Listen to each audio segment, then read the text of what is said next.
with Every Time. Before that was June Rats with the Red Light, Green Lights.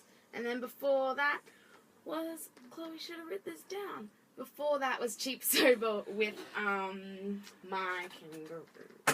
Okay, we have 2100 in the studio, all mic'd up, ready to go with his gear. What's up? Yeah.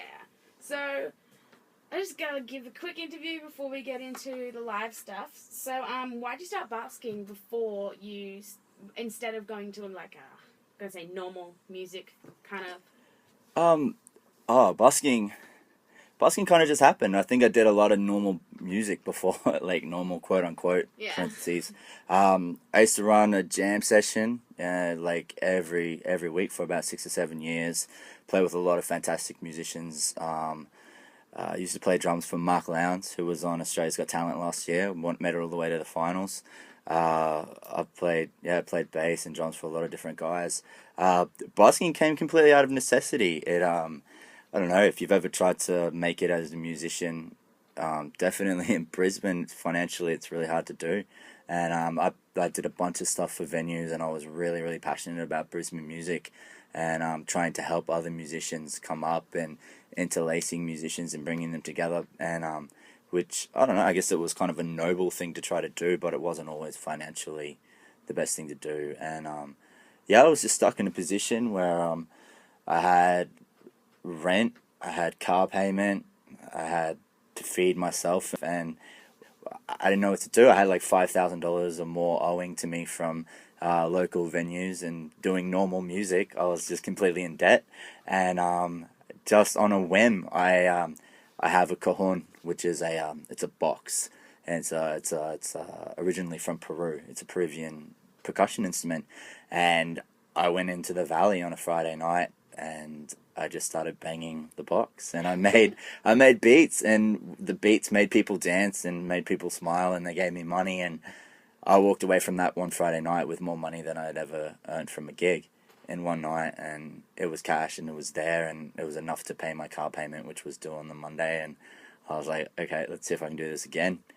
And that's been basically it for the last 18 months. And my show's grown, my talents have grown. Your fan base is growing. I know. I look out for you every time I'm in the city. Yeah, it's cool. I think I talked to a lot of buskers, and a lot of them said don't go to the same spot repeatedly, because people will get sick of you.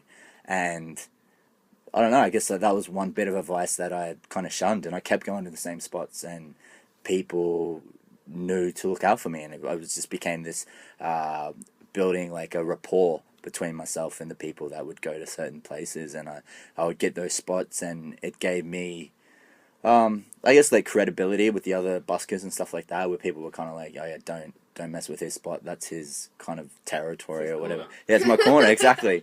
So yeah, I mean, it worked for me. I don't know if it works for all buskers, but for me that worked, even though I was told not to do it, and that it was a silly thing to do, to continue to go to the same spots over and over. It has definitely worked for me. So are you planning on keeping your music always as this, like, every couple times a week night busking thing? Are you planning to, I don't know, just record stuff and stuff like that? Yeah, I think to me, like everything music that I really appreciate and love, and the musicians and the great kind of business-minded musicians that did things really well, they did. Jay-Z calls it re-upping, and it's where you go well to a certain point, and you take what you've got from there, and then you invest that back in to go to the next level, and then you should make even more, you should do even better, and then you re-up again. So you reinvest. And for anyone who's been kind of paying attention to me for the last 18 months, you can see how I've gone from just the box. I picked up a guitar, I started teaching myself guitar, I got the amplifier, I started getting the loop pedals. You mentioned before the auto-tune pedals. I've just kept growing my show and re-upping, and I think the next level is to record something, to get beyond just the streets where I'm at and what people are knowing me for. I will always, I think, have a certain love and respect for the actual street and what it's done for me and teaching me, one, how to be a better musician, and teaching me what works with people. Like, I've learned how to rock someone, just to make someone move, to start with nothing and just get someone who's walking past in the middle of a conversation and just stop and go, whoa, let's dance, like right in front of me. Which is how I got you on this show. Exactly. So, I mean, and that to me is invaluable. And so it's like, okay, I never want to lose touch with that. So, like, when I go to record, because I'm working on an album at the moment, so when I go to record this album, I'm going to take, I want to go into the studio and take what I've learned on the streets to the studio. And then, you know, in the future, I think I'll always use the street in some way as my sort of barometer for what works. And you know, I did a video with Mr. Hill. Tell us about the Mr. Hill thing. Yeah, well, we did. He and me, we've kind of jammed a few times over the last few years.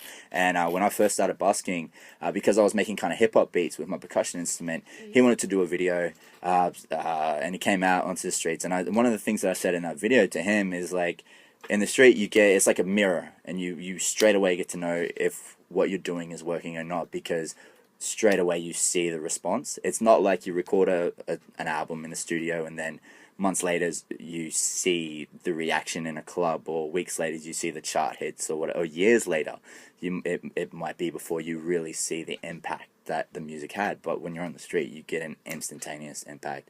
And then this weekend I just was able to do I was a support act for Mr. Hill and Vegas Aces and Bam Bam at the Tempo Hotel on Saturday. So that was cool, and that was something that I won on a Facebook competition based on likes. So that's back to building my fan base off the street. Yeah. And so it's been very, very cool. Awesome. Well, I think we're going to jump to the live track. So we'll be back with you in a minute. Do you have a name for your songs? Yeah, this one's called tentative title, MD Amazing. Cool. Well, see you guys in a second.